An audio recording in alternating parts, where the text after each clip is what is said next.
Pemilih muda akan menjadi penentu hasil Pilpres dan Pileg 2024. Berdasarkan data KPU RI, jumlah pemilih muda tercatat lebih dari 106 juta pemilih atau hampir 52% dari jumlah pemilih yang terdaftar. Jumlah pemilih muda ini tentunya menjadi tambang suara yang sangat menarik. Peserta pemilu dan capres-cawapres akan berlomba-lomba meraih simpati demi mendulang suara dari mereka.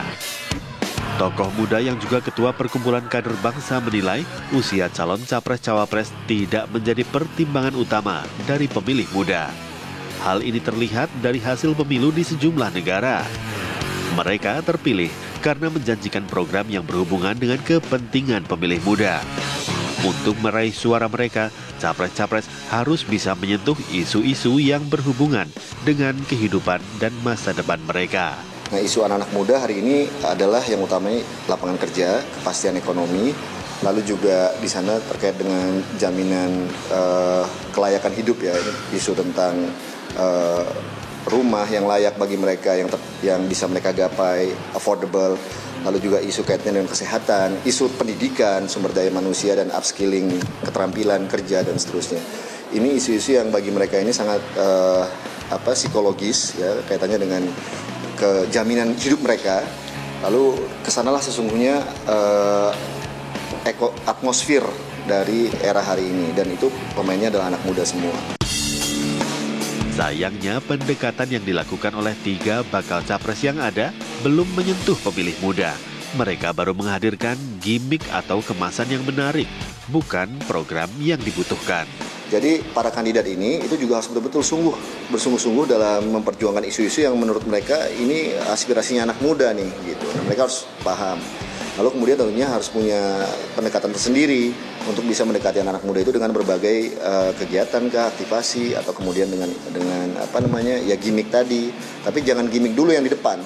Tapi isunya tidak ada gitu. Tapi harusnya itu kombinasi antara isu, elaborasi informasi, lalu kemudian platform gagasan apa gitu yang hendak kemudian ditawarkan kepada anak muda ini, lalu kemudian terjadilah sebuah aktivasi jembatan antara anak muda dengan para kandidat. Pakar politik UNJ Ubedillah Badrun menilai besarnya jumlah pemilih muda memberikan sejumlah tantangan bagi peserta pemilu, khususnya capres-cawapres. Jika tak berhasil meyakinkan mereka, potensi golput akan meningkat. Tidak semua anak muda memiliki kepedulian pada politik, bahkan mereka masuk kategori dengan karakter yang apati politik, cuek, jadi tidak peduli dengan persoalan politik dan lain-lain. Lalu yang kedua, ada karakter anak muda yang dia peduli politik tetapi pada level yang sangat kritis, sehingga mereka kecewa dengan performa politik hari ini yang mengkorupsi merajalela, kemudian gagalnya DPR menampung aspirasi anak muda dalam isu korupsi dan isu Omnibus Law misalnya, sehingga mereka kemudian memilih jalan kemungkinan besar memilih jalan golput. Kemudian yang ketiga, ada anak-anak muda yang bisa dimobilisasi sebetulnya, bisa diedukasi oleh partai politik atau oleh capres.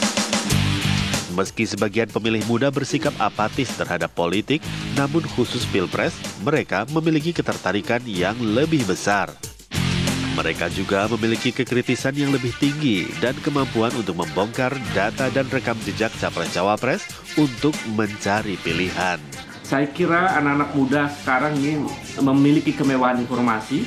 Ya, mereka mendapatkan banyak informasi dari media dan dari banyak data yang bisa mereka peroleh dengan mudah, sehingga mereka dengan mudah menganalisis setiap calon presiden yang ada.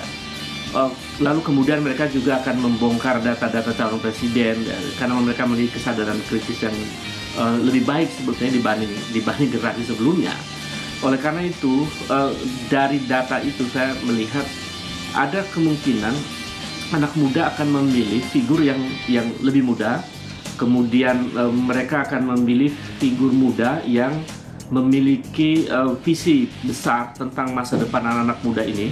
Mereka capres yang memikirkan nasib generasi milenial dan nasib generasi Z lah yang akan dipilih oleh anak-anak muda pada pemilu 2024. Lalu seperti apa capres-cawapres yang diharapkan oleh pemilih muda? Tentunya pemimpin yang memiliki integritas serta bisa membawa nama baik Indonesia di dunia serta bisa bersaing dengan dunia dengan negara-negara yang lain. Yang pastinya bahwa presiden yang akan kita pilih adalah mereka yang punya kepentingan untuk rakyat, tidak bermanuver politik untuk kepentingan pribadi, politik, dan tentunya tidak hanya sekedar menjadi petugas partai, tetapi harus menjadi petugas yang berkepentingan untuk kepentingan rakyat. Sosok calon presiden yang saya inginkan adalah bukan saja soal pro rakyat, tetapi juga melek teknologi informasi, karena kan zaman sekarang udah semakin canggih ya. Sosok yang akan saya inginkan itu semoga presiden yang akan datang itu bisa lebih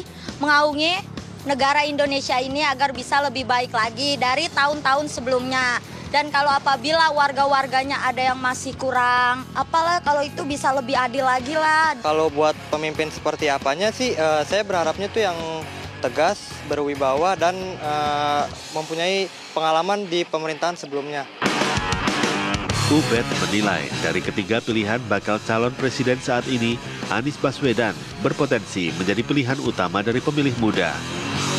Meski begitu, kedua calon lainnya bisa membalikkan keadaan jika bisa mendekati dan menawarkan program sesuai kebutuhan mereka. Dari ketiga calon presiden yang ada ya, dari Prabowo, kemudian ada Ganjar Pranowo, kemudian ada Anies Baswedan, saya mencermati memang tren anak-anak muda ini sebetulnya kalau kita tanya, bahkan kita lihat data ketika ada seorang bupati yang menanyakan ke mahasiswa, memang jawabannya memang ada semacam ada kesadaran kolektif anak muda bahwa mereka memimpikan pemimpin yang visioner, pemimpin muda yang mengerti anak muda, pemimpin muda yang membanggakan mereka.